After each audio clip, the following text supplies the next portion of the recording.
Coloca essa questão aí na tela, tá? Ó. Essa é uma questão típica da prova, tá? E nós estamos falando aqui, ó, na prova de ciências humanas, ó. Tá vendo aqui, ó? Olha lá. Ciências humanas, deixa eu... Aqui, ó. Ciências humanas e suas tecnologias. Eu peguei aleatoriamente aqui essa questão, tá? É uma questão 60, tá?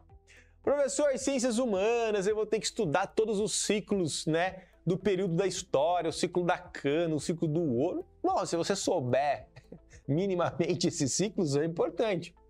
Mas necessariamente você não precisa ter decorado todos eles. Professor, Brasil Império, Brasil Colônia, eu nem lembro disso, calma. Eu vou te provar aqui, usando uma questão e uma prova como exemplo, que você não precisa decorar tudo isso.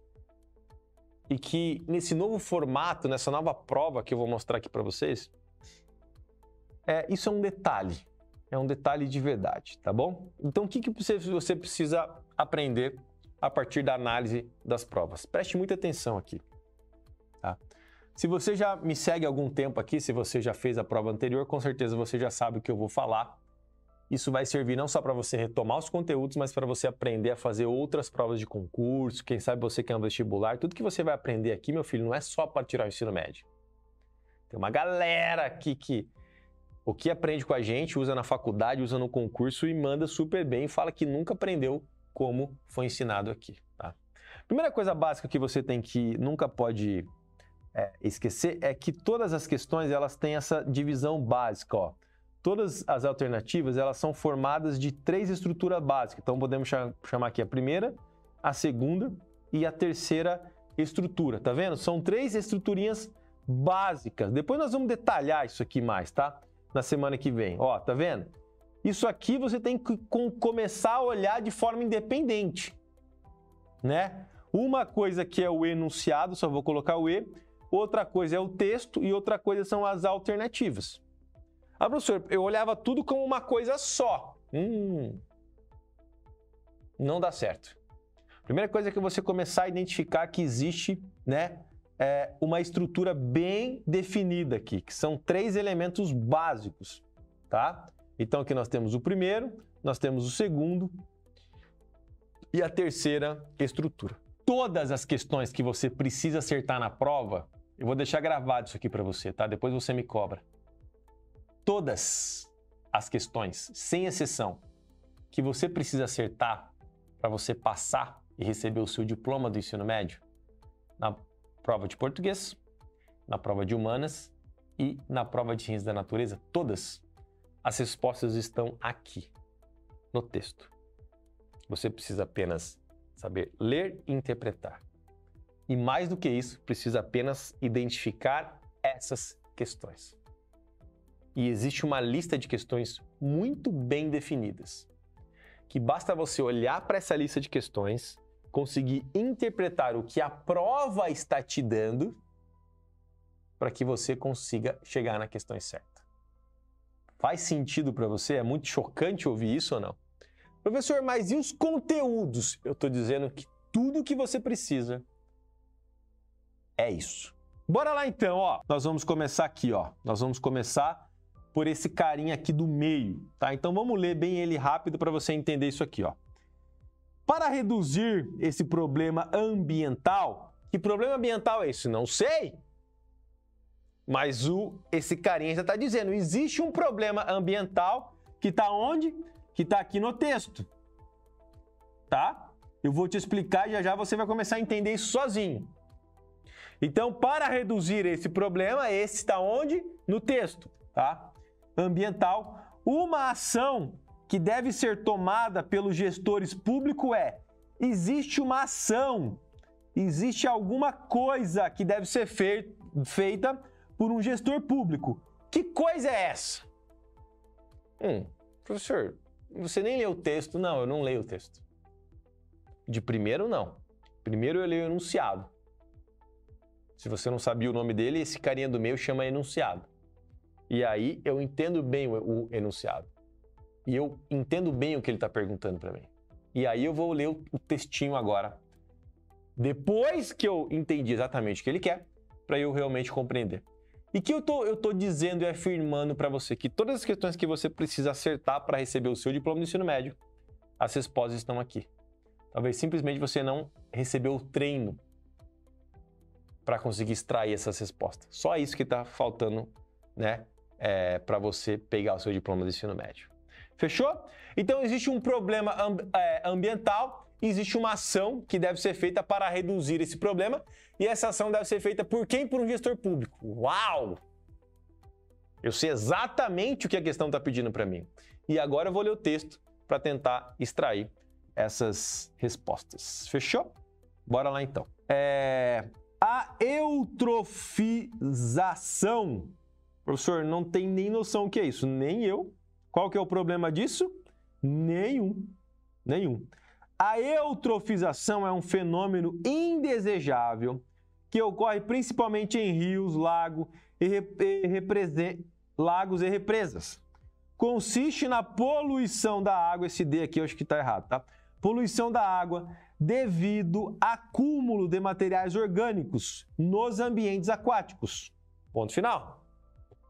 Esse acúmulo estimula proliferação de bactérias, plânctons e algas, muitas delas tóxicas que, ao morrerem, causam gostos e odores desagradáveis, além de consumirem oxigênios, provoca a morte de diversas espécies animais e vegetais e tem altíssimo impacto para os ecossistemas aquáticos. Olha que texto lindo. Vem aqui para mim. O texto já está te dando tudo o que você precisa saber. Nossa, professor, mas eu nunca li esse texto. Não tem problema, eu também nunca li esse texto. Mas o texto falou com toda clareza. Aquele termo, volta ali, Tiaguinho. Volta lá. Esse termo aqui, ó, a eutrofização, muita gente já trava aqui. Ai, meu Deus do céu, não vou acertar essa questão porque eu nunca estudei isso aqui. Eu também não sei o que é. Mas quando você continua lendo o texto, ele explica para você o que é. Ele fala que nos rios, os rios, quando recebem muito materiais orgânicos, esses materiais consomem oxigênio e eles proliferam o rio e eles deixam um odor ruim e eles acabam deixando muitas coisas, né, causando muita morte nos rios. Pensa um monte de material orgânico. Gente, o que é um rio poluído? Quem já foi para São Paulo aí, já viu o rio Tietê? O que é um rio poluído? Você joga um monte de material orgânico. Comida, plástico, com resto de alimento, um monte de substâncias químicas. E aí, o que é aquilo? Tudo isso vai fazendo o quê? Vai virando uma panela ali, um negócio extremamente químico, vai tendo milhares de reações ali. Certo? Pega um aquário e joga um monte de comida pro peixe. Vai virar uma manhaca o seu aquário e você vai matar os peixes rapidinho. Porque quanto mais coisas orgânicas, quanto mais alimento, aquilo vai deixando podre, vai ficando podre, vai consumindo oxigênio, vai tendo um monte de reação. Então, resumo do texto, o texto fala isso. Muitos materiais orgânicos, os rios ficam poluídos. Isso causa um grande problema no ecossistema. Eu não preciso ter decorado livros e livros de biologia para entender isso. Eu vou treinar você a identificar isso. Existe uma técnica para isso. Muito simples. Então, beleza? Compreendeu? Fechou. Tá. Beleza. Aí, lembra que o enunciado pediu para nós? Qual é a ação que deve ser feita para os rios não ficarem poluídos? Moral da história é isso. Parece ser complexo, mas não é. É simples. O que deve ser feito para o rio não ficar poluído? Uau, vamos ler as alternativas? Tá? Alternativa A. O rio deve, o gestor público deve combater a aplicação de cloro e flúor nos corpos hídricos. Interessante, né? Eu acho que muito cloro e muito flúor no rio, com certeza não deve ser lá uma coisa muito boa. Mas, não sei. Vamos ler as outras. Né? Tudo bem? Alternativa B. Lembrando a pergunta, qual que era mesmo? A pergunta? O que um gestor público, um prefeito, alguém, deve fazer para não deixar um rio ser poluído? Olha que pergunta tranquila. B, essa pessoa deve intensificar a atuação da pesca predatória. Ela deve intensificar a atuação da pesca predatória. Então, para o rio não ser poluído, você deve pescar todos os dias nesse rio. Oh, e aí vocês querem se matar de estudar ainda? Fala para mim. Óbvio que não. Ó, aprenda isso, cobrinha nela. Não tem nada a ver você pescar todos os dias para deixar que um rio deixe de ser poluído. Ah, não precisa ler nem um livro de biologia para saber isso. B. Expandir a rede de tratamento de esgoto. Uau! Quer dizer, se eu expandir, aumentar a rede de tratamento de esgoto, eu vou impedir, eu vou melhorar, eu vou combater, né, a poluição em um rio? Interessante, né? Quanto mais eu tratar o esgoto, quer dizer que mais chance eu vou ter do rio ser menos poluído? Uau, que resposta boa, né, essa? Interessante, né? D.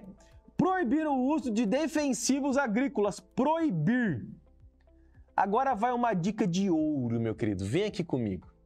Vem aqui comigo, Thiaguinho. Presta atenção, anota isso aqui que você vai esquecer. Mas isso pode salvar a sua vida na hora de você receber o diploma do ensino médio. Em ciências humanas, nós estamos fazendo a prova de humanas, certo? Guarda isso aí. Em ciências humanas, escreva. Você nunca... Escreva. Em ciências humanas, na prova de geografia, de história, eu nunca posso generalizar. O que é generalizar? Eu nunca posso falar que nunca, que sempre. Nunca houve um caso assim. Sempre os homens vão agir assim. Todas as mulheres daquela região, né? Nunca em ciências humanas, principalmente, eu posso generalizar. Todos os homens gostam de respirar. Mentira! Pode ter um homem que não gosta de respirar. Todas as mulheres já sofreram. Mentira! Pode ser que uma mulher não tenha sofrido. Sempre houve. Mentira! Pode ter uma exceção nesse sempre. Então, em ciências humanas, fez sentido para você? Em ciências humanas, você nunca pode generalizar. Sempre o homem buscou a paz. Mentira!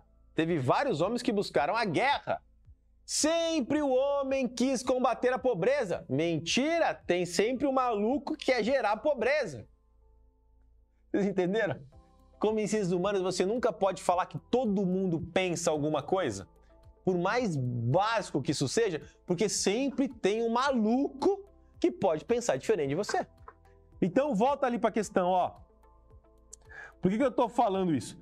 Proibir, proibir o uso de defensivo. Não pode nunca proibir o uso de defensivo. Não pode. Porque o uso de defensivo, na forma certa, na medida certa, da forma correta, ele é maravilhoso, ele salva a humanidade. Se não fossem os defensivos agrícolas, os agrotóxicos, meu filho, não tinha arroz para todo mundo, não tinha maçãzinha bonita para todo mundo, não tinha perinha para todo mundo. Só existe perinha, maçãzinha, arrozinho, hortifruti, a saladinha americana que chega lá crocantezinha para todo mundo, porque existe uma coisa chamada agrotóxico. Ó, professor, mas ele faz mal? Depende. Se ele for usado da forma errada, na medida errada. Na medida certa, ele salvou a humanidade. Graças ao bom Deus, os agrotóxicos foram criados e permitiram que nós tivéssemos plantações gigantescas de forma controlada. Nossa, professor, eu nunca tinha pensado assim. Não é? Graças ao bom Deus, nós inventamos os agrotóxicos. Agora, é óbvio que algumas pessoas usam eles de forma exagerada, de forma errada, e aí nos causa prejuízo na nossa saúde. mas grande parte da indústria, eu acredito de verdade, senão você não consumiria nada, você não ia almoçar, você não ia comer uma maçã, você não ia comer uma beterraba, você não ia comer uma pera, você não ia comer nada, se você acreditar que eles fizessem mal de verdade para você. Eles fazem mal numa medida errada, certo? Fechou? Então, proibir, nunca mais. Prova de ciências humanas. O professor falou que eu nunca posso generalizar em ciências humanas. Então, aprendeu, fechou? Então, o que nós vimos aqui, ó? Cobrinha nessa aqui, ó, tá? E aí nós ficamos entre duas. O que você faz num caso desse?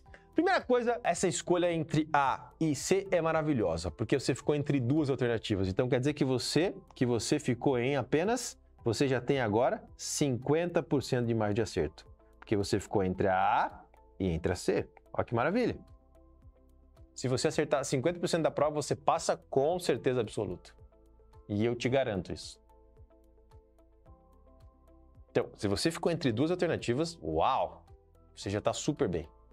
Certo? Então vamos lá. A. Combater a aplicação de cloro e flúor. Um gestor, ele tem duas coisas. Você quer acabar com a poluição dos rios. E aí você é o gestor público e você tem duas opções. Cara, eu vou fazer de tudo para que o cloro e o flúor não cheguem nos rios. Ou eu vou fazer de tudo para expandir o tratamento da rede de esgoto. Então, obviamente, a alternativa certa é a alternativa C. Vocês entenderam como isso acontece aqui na prática? Tá? Então, o que nós fizemos aqui, ó? Você simplesmente teve que ler o que estava escrito aqui no texto.